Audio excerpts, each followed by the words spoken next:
Hi అండి, అందరికీ నమస్కారము. ఈరోజు బీరకాయ ఎగ్ తయారీ విధానం చూద్దాము. చూడండి, నేను దీనికోసము బీరకాయలు కట్ చేసుకొని పెట్టుకున్నాను. ఇవి లేత బీరకాయలు అండి. చూడండి, ఉల్లిగడ్డ కట్ చేసుకున్నాను, పచ్చిమిర్చి కట్ చేసుకున్నాను, ఒక 2 ఎగ్స్ తీసుకున్నానండి. బీరకాయలో ఎన్ని విటమిన్స్ ఉంటాయో, ఎన్ని పోషకాలు ఉంటాయో ఆల్రెడీ మీకు తెలుసండి, నేను చెప్పాల్సిన అవసరం లేదు. కాబట్టి ఇది ఆరోగ్యానికి చాలా మంచిదండి ఇది.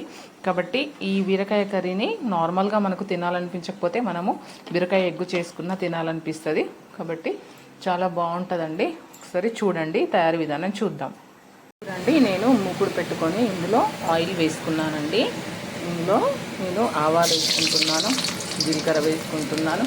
అదేవిధంగా నేను ఉల్లిగడ్డ కూడా వేసుకుంటున్నాను. ఉల్లిగడ్డ వేసుకుని ఉల్లాకు కూడా వేసుకుంటున్నానండి.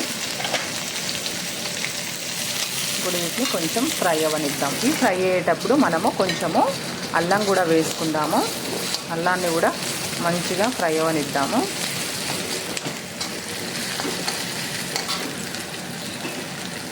అల్లం ఫ్రై అయ్యేటప్పుడు మనం ఇందులో కొంచెము సాల్ట్ వేసుకుందాము. అదేవిధంగా కొంచెము పసుపు కూడా వేసుకుందాము. ఇప్పుడు వేసుకొని ఇవన్నీ ఒకసారి కలుపుకుందాము.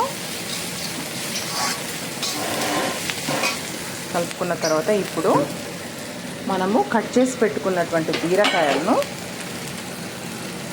ఇందులో వేసుకుందాం. ఇవన్నీ బీరకాయలు ఇందులో వేసుకున్న తర్వాత చూడండి, బీరకాయలన్నీ నేను వేసుకున్న సిమ్లో పెట్టుకోవాలండి.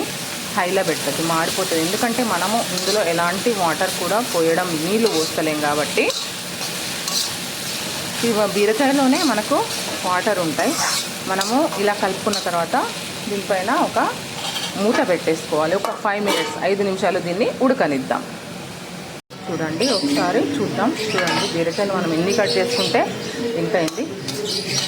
ఇప్పుడు మనం ఇందులో కారం ఎంత తింటామో అంత కారం వేసుకోండి. ఎందుకంటే కొంచెము ఇది ఎగ్ ఉంటుంది కాబట్టి నార్మల్ బీరకాయలలోనైతే 1 స్పూన్ సరిపోతుంది. కానీ మనము ఎగ్ వేస్తున్నాం కాబట్టి కొంచెం కారం ఎక్కువే వేసుకోవాలండి.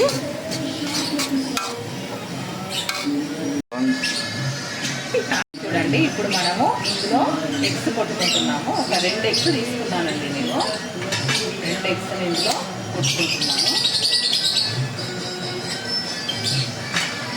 కొట్టుకున్న తర్వాత ఒకసారి కలుపుకొని ఇలా మొత్తము బీరకాయలకు మొత్తము ఈ ఎగ్గు పట్టేటట్టు ఈ రకంగా మొత్తం కలుపుకొని మనము ఒకసారి దీనిపైన మళ్ళీ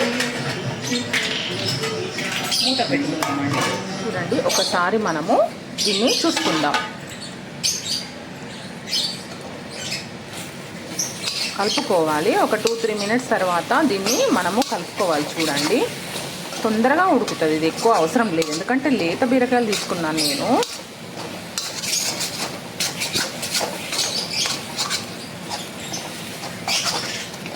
అంతేనండి, ఒక 2-3 మినిట్స్ మనము దీన్ని మళ్ళీ కొంచెం అలా ఉడకనిద్దాం. ఇంకా ఒక 2-3 మినిట్స్ ఉడికిన తర్వాత మళ్ళీ చూద్దాం ఒకసారి. ఎందుకంటే మధ్యలో ఒకసారి కలుపుకోవాలి, లేదంటే అడగంటుతుంది. మనం ఇలాంటి వాటర్ పోయట్లేదు కాబట్టి. అదేవిధంగా కొంచెం ధనియాల పొడి వేసుకుంటున్నాం. బీరకాయ ఎగ్ రెడీ అండి. ఇంకా తినేయడమే. ఇది షుగర్ పేషెంట్స్కి చాలా మంచిదంటే, ఎందుకంటే ఆయుర్వేదిక్ డాక్టర్స్ చెప్తున్నారు షుగర్ పేషెంట్స్కి ఏమైనా దెబ్బలు తగిలినా కూడా కొంచెం వాళ్ళకు మారడం కొంచెం కష్టమవుతుంది షుగర్ ఉన్న వాళ్ళకి. కానీ బీరకాయతోనంట తొందరగా అవి మాంటాయంటండి. మన పుండ్ల లాంటివి ఉన్నట్టయితే ఆయుర్వేదిక్ డాక్టర్స్ చెప్తారండి. కాబట్టి చూడండి, మీరు కూడా బీరకాయను పిల్లలు కనుక తినకపోయినట్లయితే, ఎగ్ అంటే పిల్లలకి చాలా ఇష్టం ఉంటుంది కాబట్టి ఇలా చేసుకున్నట్టయితే వాళ్ళు కూడా తింటారండి. చూడండి ఎంత బాగుంది. వేడివేడి అన్నంలోకి వేసుకొని తింటే చాలా బాగుంటుందండి బీరకాయ కర్రీ.